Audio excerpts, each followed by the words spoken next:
The first time I met Queen Saren of Vaelora Prime, she nearly had me executed. To be fair, I might have deserved it. Humans weren't supposed to wander into royal chambers, especially after curfew, and definitely not while holding a piece of her ceremonial armor I'd been trying to fix. But when her guards surrounded me, blades glowing blue with plasma edges, she simply raised a hand and said, "Leave him. I want to see what this human thinks he's doing." Her voice, God's that voice. Smooth, calm, but carrying a sharp edge, like silk stretched over steel. I swallowed, raised the armor plate and said, "It was cracked." "Fixed it." "You're welcome." The chamber fell silent. Every alien warrior in the room stared at me as though I'd just slapped their queen. Saren's eyes, amber like molten suns, narrowed. "You repaired my ceremonial plate without permission. Would you rather I left it broken?" said.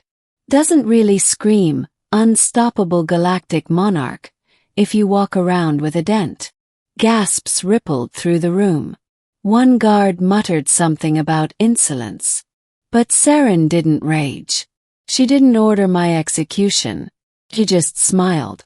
A faint, dangerous curve of her lips that could have meant amusement, or my imminent death. "Interesting," she said softly. "The human has spirit."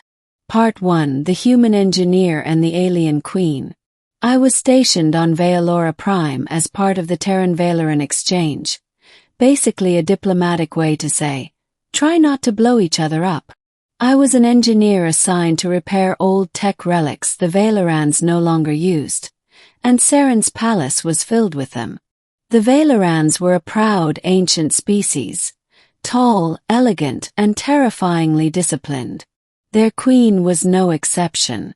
Every movement she made seemed deliberate, carved from purpose and grace. For weeks, I worked in the palace, often glimpsing her from afar.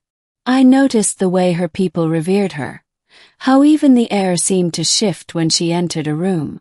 Then one day she caught me humming. I was repairing a broken energy conduit near her throne hall, completely focused, when I realized she was standing behind me. "That song," she said. "It is Terran." I nearly dropped the wrench.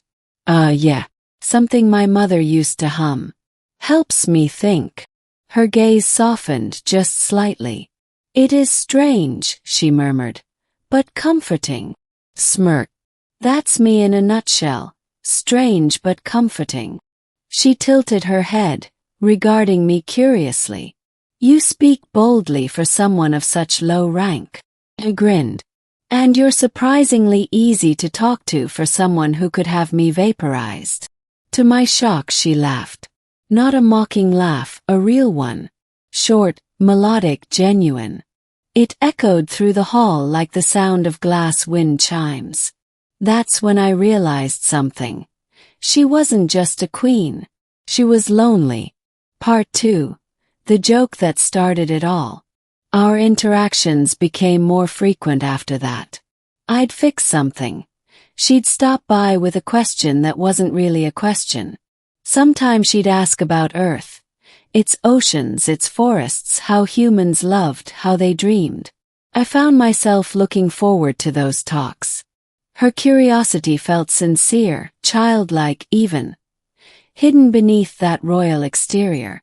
One evening we stood on her balcony, the twin moons of Vaelora casting pale silver light over the garden. She wore no crown, just a simple tunic, her hair cascading like liquid bronze. She asked softly, "Human, tell me, how do your people choose their mates?"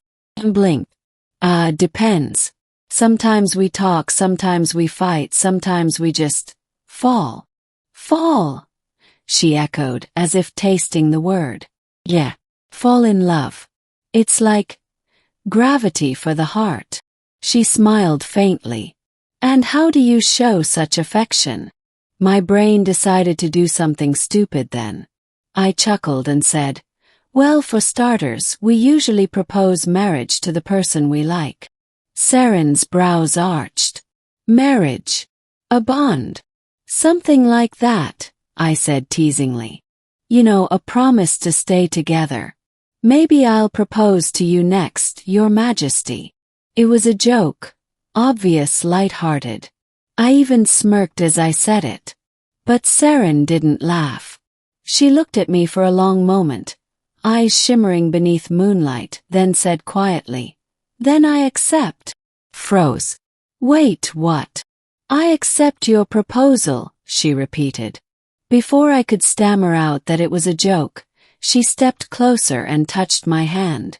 Her fingers were warm, so real.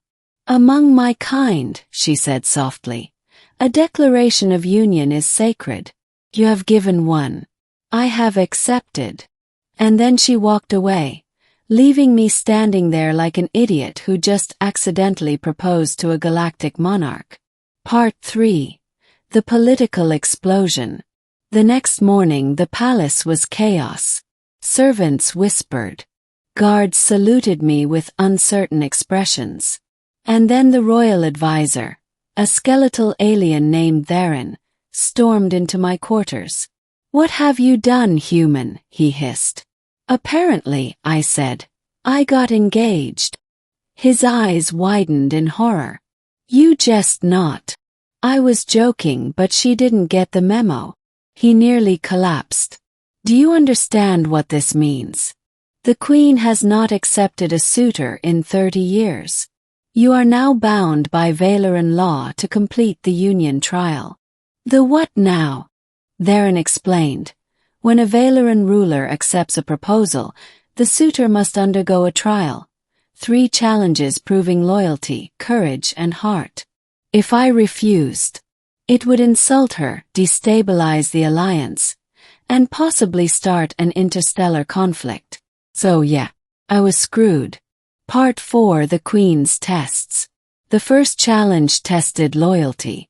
I was told to repair a collapsing reactor deep beneath the palace, one that had been inactive for centuries. The radiation alone could kill a normal human. When I protested, Saren appeared in the control room. "You offered your heart," she said quietly. "Now prove it can endure."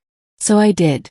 I spent 6 hours in that infernal pit, sealing cracks, rerouting conduits, and nearly passing out from heat. When I emerged, covered in grime, she was waiting. Her expression, pride mixed with something softer, made the pain worth it. The second challenge tested courage. I was placed in an arena with one of Vaelora's sacred beasts, a towering creature with silver scales and burning eyes. I didn't fight it.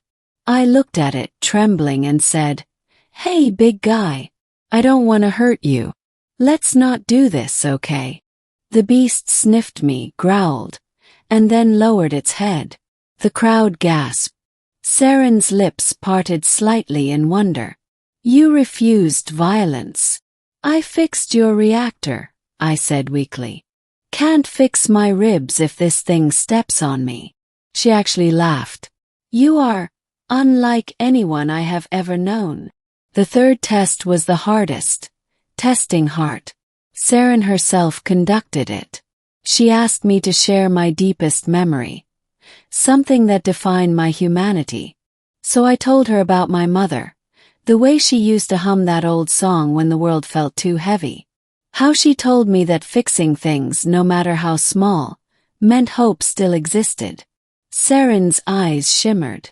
"Your people carry their hearts outside their armor," she whispered. "So fragile, and yet so strong." Part 5. The Proposal That Became Real. That night, she invited me again to the balcony where it all started. The moons hung low, and the scent of blooming scaraflowers filled the air. "I have completed your trial," I joked. "Does that mean we're officially married now?" She turned to me, the faintest smile on her lips. "Only if you wish it." "I didn't mean for any of this to happen," I said softly. "It was a joke." "I know," she said. "But tell me, human, was it only a joke?"